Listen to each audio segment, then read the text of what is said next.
já estou imaginando vocês lá, tá bom? Ó, conceito de estado de necessidade. É a causa de exclusão da ilicitude, que depende de uma situação de perigo. Nós falamos do perigo, né?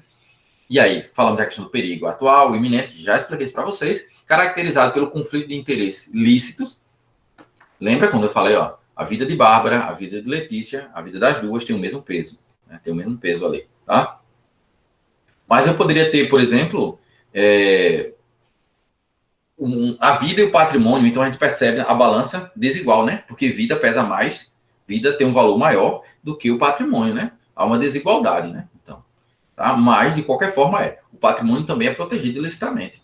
O patrimônio é protegido ilicitamente. A vida é protegida também pelo direito penal, então é protegida de maneira lícita. Todos são protegidos pelo ordenamento jurídico, tá? Muito embora haja uma gradação de valor, de importância entre os bens jurídicos. É a causa de exclusão da ilicitude, que depende de uma situação de perigo, caracterizada pelo conflito de interesses lícitos, ou seja, uma colisão entre bens jurídicos pertencentes a pessoas diversas, que se soluciona com a autorização conferida pelo ordenamento jurídico para o sacrifício de um deles, de um dos bens, né, para a preservação do outro. Esse é um conceito do Kleber Masson. Bom, qual a natureza jurídica do estado de necessidade? É uma causa de exclusão da ilicitude. É o que nós estamos falando o tempo todo, né?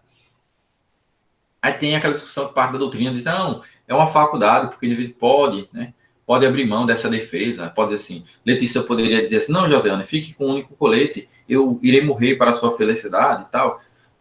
Adote em prova objetiva, segunda fase, tá? A não ser que seja uma prova oral que você vai acrescentar, ou uma prova dissertativa, se houver espaço para você dissertar, porque cada vez mais você tem menos espaço para dissertar, né, menos linhas, então não dá para trazer algumas informações do tipo. Mas na prova oral você pode falar isso, tá? Mas adote para uma prova objetiva, natureza jurídica, causa de exclusão da ilicitude, né? Causa de justificação, eximentos, enfim. Os requisitos, e aqui a gente vai falar bem rapidinho, tá? Ó, a situação de perigo, né, não deve ter sido criada voluntariamente pelo agente. Eu falei o quê? Não pode ter sido criado voluntariamente, interprete isso a título de dolo, ele não pode ter criado de maneira dolosa, tá? Se ele mesmo deu causa a isso, né, não poderá sacrificar um direito de terceiro a pretexto de se salvar. Né? Se ele cria dolosamente perigo, ele não pode alegar isso, né, ao estado de necessidade. O perigo tem que ser atual, né, o perigo deve estar ocorrendo, A lei não permite estar de necessidade de um perigo futuro, ainda que iminente, é o que eu estou dizendo. Parte da doutrina discute isso, mas é minoritária, né, que se pode ou não, o iminente adote, que é perigo atual, tá? Adote o perigo atual. O que eu expliquei também na aula passada, que não se confunde perigo com o dano, né? Pode ser que o dano possa ser posterior, muito embora o perigo seja atual, tá? Pessoal que foi chegando aí, sejam todos bem-vindos, né? Eu vi aí o Wang apareceu aqui, seja bem-vindo, cara. Seja bem-vindo. Gilberto também, seja bem-vindo. Jonathan, Wang, seja bem-vindo. Ó, vamos lá. Segunda situação aqui. A situação de perigo deve estar expondo a lesão um bem jurídico do próprio agente ou de terceiro. Ou seja, eu posso falar em estado de necessidade próprio e eu posso falar em estado de necessidade de terceiro. Eu posso falar nessas duas circunstâncias, tá? Pode ser que, por exemplo, estivesse num barco, do exemplo que eu dei, o barco afundando, Joseane, a Letícia, e se lá a Joseane está com seu filho. Ela pode, por exemplo, atacar a Letícia para que seu filho fique com o barco, apesar que ali ela vai estar agindo num estado de necessidade de terceiro. Situação do cara que eu dei lá que arrombou o vidro, vamos supor. Que eu dei o exemplo de Deandra. O cara deixou o carro lá, Deandra deixou o carro com o bebê dentro. Vem um cara que vê, olha, o bebê lá dentro chorando, sufocando, ele quebra o vidro para salvar aquela criança, ele está agindo em estado de necessidade de terceiro. Existe estado de necessidade próprio ou de terceiros, tá? Ó, o agente não pode ter o dever jurídico de impedir o resultado. Veja só, é aquele requisito do parágrafo 1º. Quem tem o dever jurídico de impedir o resultado, ele não pode alegar o estado de necessidade, porque ele tem o dever, ele tem a obrigação de enfrentar o perigo. Por exemplo, o bombeiro, ele tem o dever legal, por exemplo, o bombeiro militar ali, de entrar numa residência que está ali pegando fogo, salvar uma pessoa que está ali, apagar o fogo, ele tem o dever de enfrentar o perigo. Tá? Muito embora, preste atenção, parte da doutrina defende já essa ideia muito forte que o Código, né, Penal, o nosso ordenamento jurídico, ele não exige atitudes heróicas de ninguém, tá? Eu não posso exigir de um bombeiro que ele entre em um mar, em um pleno tsunami, para salvar um surfista. Né? Vamos lá, chegar no salva-vidas. Está tendo um tsunami, entre no mar, é sua obrigação, o dever jurídico de enfrentar esse perigo aí. Não pode. Né? Então, o Código ele não exige atitudes heróicas. Perceba com isso sempre, em todos os casos, a ideia de proporcionalidade, de razoabilidade que permeia todos os elementos. Embora a gente vá trabalhar com um elemento específico, mas ele permeia, ele orienta cada um dos requisitos, tá? Dessa excludência de ilicitude. Entendeu? Isso aqui, tá? Anderson, quando você fala dever legal, é só o dever decorrente da lei, é? É só o dever decorrente da lei? Ó, pessoal, tem divergência doutrinária? Tem, como tudo no direito, né? Tem divergências doutrinárias. Há quem diga que seja só aquela imposição decorrente da lei. Decorrente da lei. E há quem diga que não. Há quem diga que não. Pode ser que a obrigação, esse dever de enfrentar o perigo decorra de uma relação contratual. Por exemplo, o segurança, né, privado. Segurança privada. Vamos supor que a Alana contrata, né, um segurança para fazer a sua proteção, já que ela vai todos os dias sacar lá na sua conta R$500 mil. Ela sempre vai lá, contrata o segurança. Pô, se ela vai ser assaltada, né, se acontecer essa situação de perigo ali, parte da doutrina entende que esse segurança ele tem o dever de enfrentar o perigo ali. Então, no caso dele ali, ele não poderia alegar o estado de necessidade. Tem essa discussão. E aí, Kleber Masson vai além. Kleber Masson vai além e vai trazer o exemplo lá do artigo 13, parágrafo 2º, que é nos casos, né, que a gente fala, os crimes omissivos, né, os crimes comissivos por omissão, né, os crimes comissivos por omissão, a figura do garante, ou do garantidor, né, tipo o cara que ele assume o dever jurídico de impedir o resultado, esse indivíduo não poderia alegar o estado de necessidade. Muito embora esse dever né, tivesse decorrido ali de uma relação contratual, por exemplo. O salva-vida lá da piscina, né? Salva-vida de piscina. Lá tem um clube infantil, contrata um salva-vida, né? Para ficar. Aquele indivíduo, ele não poderia, uma situação ali. Tem uma criança se afogando, ele, eu não vou entrar na piscina não, porque eu estou febril e a piscina está muito gelada, eu posso ter um problema, não vou fazer isso. Ele vai responder pelo resultado, ele não pode alegar o estado de necessidade, porque ele tem um dever jurídico ali de impedir o resultado. É a divergência, tá, doutrinária. Bom, gente, eu tô vendo vocês meio cansadinhos, carinha de cansado. Tá cansado? Tá cansado? Tá cansado? Quer intervalo? Quer intervalo? Vocês querem intervalo? Não, velho, não tem intervalo não. Levanta essa moral. Pô, pô, imagina aí, você chegou agora, né? Pô, você chegou agora, você passou na primeira fase, segunda fase, prova oral, você que faz aí, você tem prova oral, você, pô, senta, pô. Senta diante do teu examinador, pô.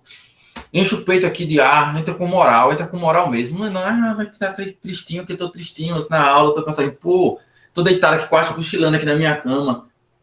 Levanta, cara, levanta, meu irmão, pô. Levanta o peitoral aqui, ó. Energia para continuar com o negócio, pô.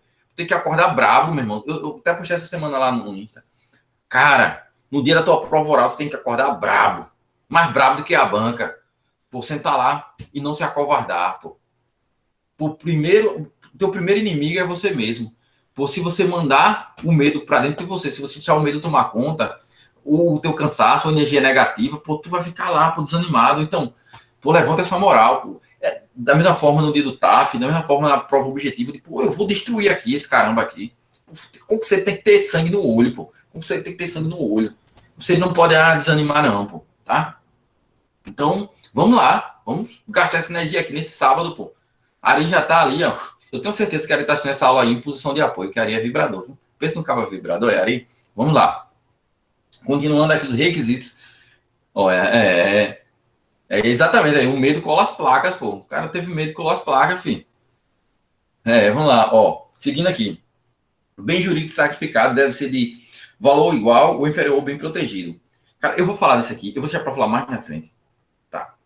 Eu vou falar mais na frente um pouquinho isso aqui. porque aqui eu quero falar de duas teorias muito importantes, tá? Que é a questão de prova, certa? E aqui eu quero dizer, ó, assertividade. Se liga nisso. Ó, e a atitude tem que ser necessária, né? O agente deve agir nos estritos limites necessários.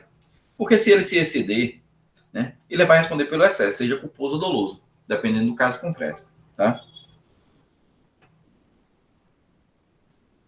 E aqui eu trago para você as espécies, né, de ilicitude.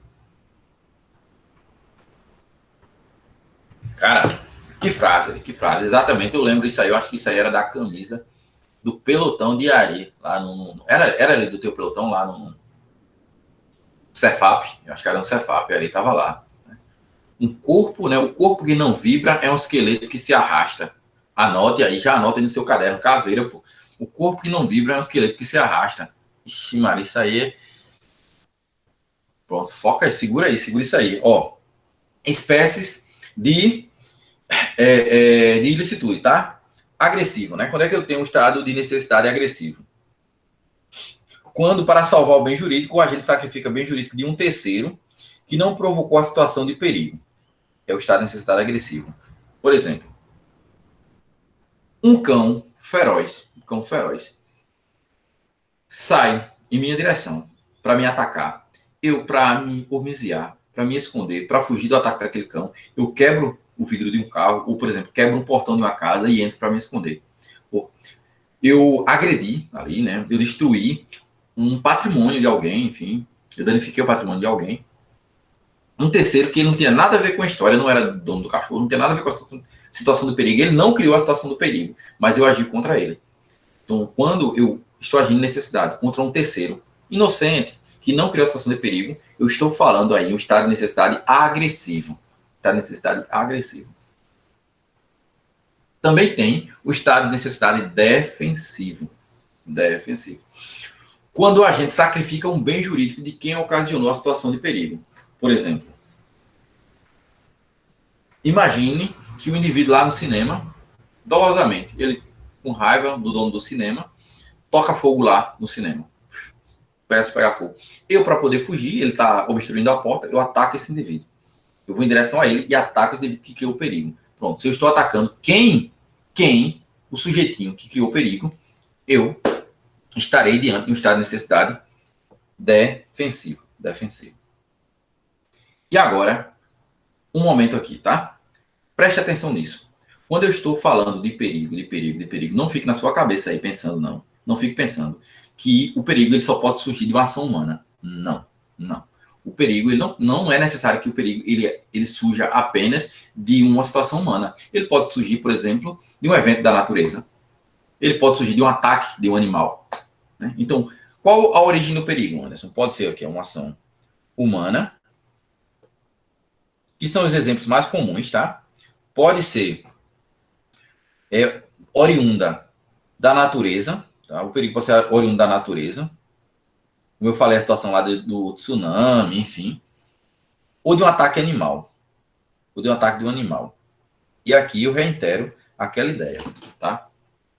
Se o animal que ataca espontaneamente, sem ninguém atiçar o animal, por conta própria, ele resolve te atacar, você tem uma situação de perigo. E aí poderá configurar estado de necessidade. Se o animal te ataca porque alguém atiçou o animal, porque alguém está utilizando o animal para te atacar, por exemplo, um indivíduo que abre o seu portão, pega o seu Rottweiler, o seu Pitbull, e atiça contra o desafeto. Se o indivíduo, ele para se salvar, ele mata aquele cão, nós não podemos falar em estado de necessidade. Nós temos que falar em legítima defesa. Porque o animal está sendo usado como se fosse uma arma. Tá? Então, quero que vocês tenham claro no coração, na mente de vocês. Uma coisa é o animal agir por conta própria, outra coisa é o animal agir porque está sendo atiçado ou utilizado por alguém. Quando ele age por conta própria, é estado de necessidade. Quando ele é atiçado por alguém, legítima defesa. Feita essa distinção, vamos seguir, tá ok? Ó, espécies. Já falei do agressivo, já falei do defensivo. Falarei agora do real e do putativo. Quando é que eu tenho um estado de necessidade real? Ó, quando a situação de perigo efetivamente existe. Quando existe a situação de perigo, realmente eu tenho um estado de necessidade real.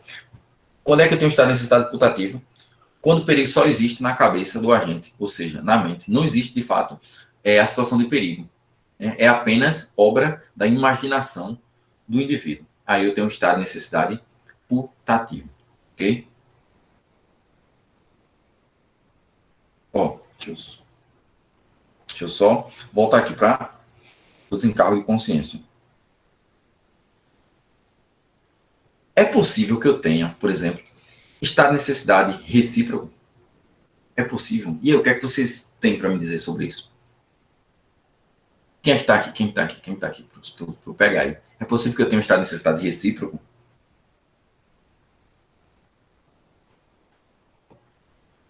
Ó, é possível sim, tá? Aquele exemplo que eu dei de Letícia e de Josiane, as duas lutando pelo único colete salva-vida, as duas estavam agindo uma contra a outra em estado de necessidade recíproco, tá ok?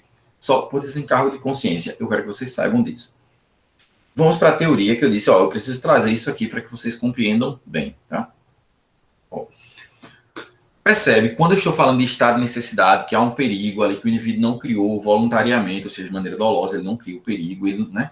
Quando eu tenho essa situação, eu estou ponderando bem jurídico. Eu tenho aqui o estado de necessidade, ele é caracterizado pelo conflito de interesses lícitos, de interesses igualmente protegidos. Então aqui entra uma ideia de proporcionalidade, de razoabilidade entre os bens jurídicos. Tipo, qual bem o Estado vai me autorizar a sacrificar? Qual bem o Estado vai me autorizar a preservar? O que é que eu devo preservar? O que é que eu devo sacrificar? Qual bem? Eu devo sacrificar uma vida e proteger a outra? Eu devo sacrificar uma vida e proteger o patrimônio? Eu devo sacrificar uma vida e proteger a honra? Eu devo sacrificar uma vida e proteger... Enfim, são bens jurídicos, vários bens jurídicos. Tá? E eu tenho que fazer esse juízo, tenho que ponderar. Tá? E aí, quando entra em cena duas teorias, muito cobradas em provas. Teoria unitária e teoria diferenciadora, que levam em consideração o aspecto, né, que leva em consideração o valor dos bens jurídicos, tá? E nós temos aí a teoria unitária. Se o bem preservado é de valor superior ou igual ao bem jurídico sacrificado, ao estado de necessidade, tá? Ao estado de necessidade. No caso de Letícia e no caso de Josiane, as duas brigando para um colete salva-vida, vida e vida. Se Letícia, por exemplo, matar a Josiane e ficar com o colete salva-vida, Letícia agiu em estado de necessidade, porque os bens jurídicos de vida são de igual valor. Tá? E um outro exemplo, um indivíduo que para fugir do ataque de um touro feroz, quebra o portão de uma casa e entra na casa, né, para poder fugir do ataque do touro. Pense, por exemplo, que o indivíduo, para salvar a vida dele, ou ao menos a integridade física, ele danificou o patrimônio, ou seja, o patrimônio é um bem jurídico de menor valor que a vida, né? Então, há se falar em estado de necessidade. Né? Há se falar em estado de necessidade. Porém, ó, caso o bem protegido seja de valor inferior ao sacrificado, não haverá o estado de necessidade. Mas o Código vai autorizar apenas uma diminuição da pena. Pense, por exemplo, um indivíduo que, para salvar o seu patrimônio, ele resolve matar uma pessoa. Eu vou salvar o meu patrimônio ali e vou matar uma pessoa para salvar o patrimônio. Perceba que o patrimônio é um bem jurídico de valor menor quando comparado com a vida. Né? Então, aí o nosso Código Penal ele não vai admitir que você possa alegar estado de necessidade. Não vai permitir.